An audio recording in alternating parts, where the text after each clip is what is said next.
ये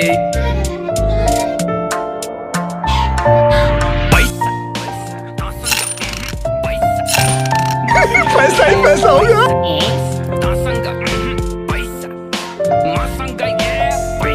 हुए हैं जो आपको बढ़ती बेरोजगारी का दूसरा पहलू दिखाएंगे अपनी रचना के माध्यम से। रितेश जी, क्या आप यहाँ पर उपस्थित हैं? जी मैम, आप सभी को नमस्कार। मेरा नाम रितेश कारपेंटर है, मैं इंदौर से रहने वाला हूँ। मैंने कुछ पंक्तियाँ बढ़ती बेरोजगारी के ऊपर लिखा है। आप सभी को मेरी आवाज सही तरीके से आ रही है? जी जी सर, आपकी आवाज आ रही है।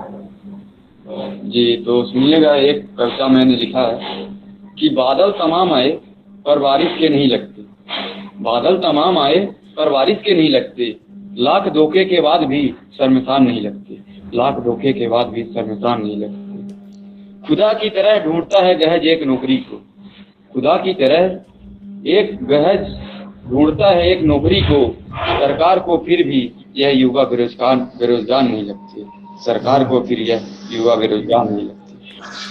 कि कभी ऑनलाइन या कभी ऑफलाइन, कि कभी ऑनलाइन कभी ऑफलाइन, सरकार से एक ही जार करते हैं, आंखों में सपना जुबा पे नाम, आंखों में सपना जुबा पे नाम, ये नौकरी अब तेरा इंतजार करती है, ये नौकरी अब तेरा इंतजार करती है।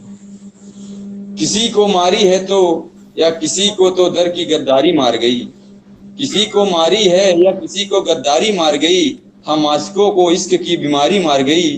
पितरे के गिरते संभलते तो ठीक था मियाँ, पितरे में गिरते संभलते तो ठीक था मियाँ, ऊपर से कम वक्त ये बेरोजगारी मार गई, ऊपर से ये कम वक्त ये बेरोजगारी मार गई। खाली हूँ अब कंधों पर, खाली हूँ अब कंधों पर, थोड़ा सा भार चाहिए, बेरोजगार हूँ साहब रोजगार चाहिए। जेब में पैसे नहीं है डिग्री के लिए फिरता हूँ, जेब में पैसे नहीं है डिग्री लिए फिरता हूँ, दिनों दिन अपने ही नजरों में गिरता हूँ, दिनों दिन अपने ही नजरों में गिरता हूँ। और कामयाबी के घर में भूले एक बार चाहिए, कामयाबी के घर में एक बार चाहिए, बेरोजगार हूँ साहब हमें तो रोजगार चाहिए।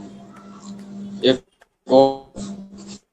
कि बेरोजगार हुए हैं हम, करने से कोई काम नहीं आता, बेरोजगार हुए हैं हम, करने को कोई काम नहीं, युवा हैं अपने देशों का सिस्टम सारी विकलांग हुई, सिस्टम सारी विकलांग हुई। डिग्री की ना ही कोई कमी कोई, डिग्री की ना कमी कोई, भर रखते हैं सूटकेस कई, कि आए कोई फार्म तो भरने ना हो तो तकलीफ कोई, भर रखते हैं सूटकेस में कई, कि आए कोई फॉर्म तो भरने ना हो तो तकलीफ कोई। नेताजी भी क्या वादे करते हैं, नेताजी भी क्या वादे करते, युवकों को रोजगार मिले, पाकर गद्दी ये भूल जाते हैं जैसे इनको कुछ याद नहीं, जैसे इनको कुछ याद नहीं। आप सभी को मेरा नमस्कार। बहुत सुंदर।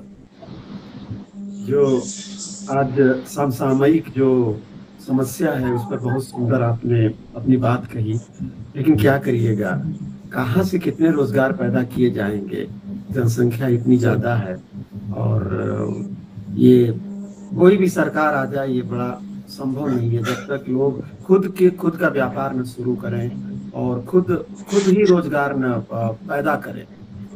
तो सरकार के ऊपर होने से तो हमें कुछ होगा नहीं। तो मैं समझता हूँ कि आगे आने वाले समय में बहुत ज्यादा रोजगार तो जरूर पैदा होंगे, और ऐसा प्रयास सरकार का भी है और लोग समझ भी रहे हैं। और बहुत सारे आज के युवा जो हैं, मैंने बहुत सारे युवाओं को ऐसा देखा है बेंगलोर में कि वो पढ़ाई भी कर रहे हैं और साथ में एक अच्छा रोजगार भी शुरू कर रहे हैं, जिससे जब उनके हाथों में वो डिग्री आवे तब तक उनका जो रोजगार का सपना अपने आप पूरा हो जाएगा। तो इस तरह जब सरकार और जो जनता है दोनों जब मिल के करेगी तो मैं समझता हूँ कि इस समस्या का समाधान तभी निकलेगा। बिल्कुल सही किया आंसर ये आपने। इससे मैं भी इत्तेफाक रखती हूँ, मैंने भी अपना शुरू कर दिया भाई। 11th में पढ़ते पढ़ते साथ साथ कुछ ना कुछ करके चलो, क्योंकि बाकी सरकारी नौकरियों का नहीं पता तो अपने लेवल पे जो कर सकते हैं वो। बाकी जो रितेश सर आपने कहा बिल्कुल सही है।